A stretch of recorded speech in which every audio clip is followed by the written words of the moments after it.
ഇപ്പോൾ ഇൻസ്റ്റാഗ്രാമും ഫേസ്ബുക്കും ഒക്കെ തുറന്നാൽ ഒരു ചേട്ടൻ ചോറിന്ന് ഫുഡ് കഴിച്ച് വൈറലായല്ലോ. അപ്പോൾ അവരൊക്കെ ഇങ്ങനെ ചെയ്യുന്നത് നമ്മൾ ചെയ്യാണ്ടിരിക്കണോ എന്നുള്ള രീതിയിൽ ചെയ്യല്ല കേട്ടോ. അത് ഞാൻ പറഞ്ഞുതരാം. എൻ്റെ വീഡിയോസ് സ്ഥിരമായിട്ട് കാണുന്ന ആൾക്കാർക്കറിയാം, ഫുഡിൻ്റെ വീഡിയോസ് ഞാൻ എടുക്കാറുണ്ട്, വീട്ടിൽ തന്നെ ഉണ്ടാക്കുന്ന നല്ല നാടൻ ഫുഡ്. അപ്പോൾ ഇന്ന് കഴിക്കാനുള്ളത് കോഴിൻ്റെ കറിയുണ്ട്, ചെറുപയർ ഉപ്പേരിയാക്കിയതുണ്ട്, കടുമാങ്ങ. ഇവിടുത്തെ മാവിൽ ഉണ്ടായ മാങ്ങ ഞാനെടുത്ത് കടുമാങ്ങയാക്കി കുപ്പിയിലാക്കി ആ കുപ്പി ഫ്രിഡ്ജിൽ വെച്ചിട്ട് കുറേശ്ശെ എടുത്ത് യൂസ് ചെയ്യുന്ന കടുമാങ്ങ.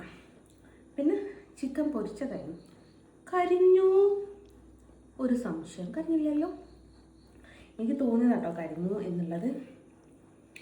ഇത്രയും ഐറ്റംസാണ്. കറിയിലുള്ള ചിക്കൻ ഞാൻ എടുത്തില്ല കേട്ടോ. ചിക്കൻ പൊരിച്ചതും ഉണ്ടായിട്ട് രണ്ടും കൂടി വേണ്ട വെച്ചിട്ടാണ്.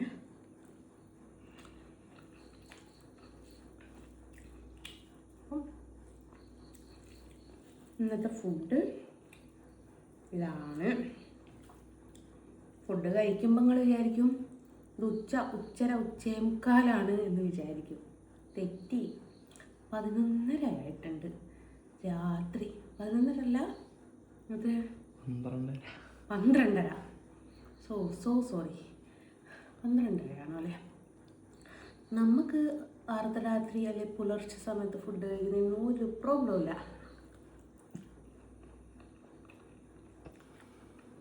കാരണം അടുക്കള ഫ്രീ ആയിന്. അപ്പോൾ പിന്നെ ഫുഡ് കഴിച്ചേക്കാമെന്ന് വിചാരിച്ചു. പിന്നെ സ്വർഗം കാണും മണ്ണിൻ മടിയിൽ എന്നുള്ള പാട്ടുകളൊന്നും ഇല്ലാത്തതിനെ ഞാനിതിലിടുന്നില്ല. ഇതാണ് ചോറ്.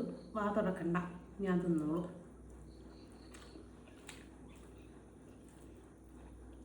അപ്പോൾ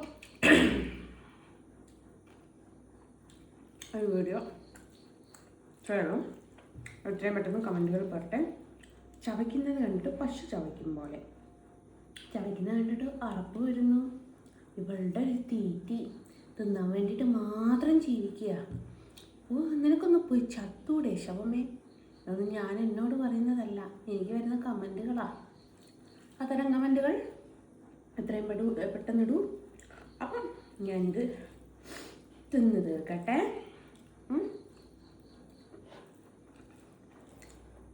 എല്ലാവരോടും ബൈ പറഞ്ഞിട്ട് ബൈ ഫ്രം പ്രശ്ന. ടാറ്റാ.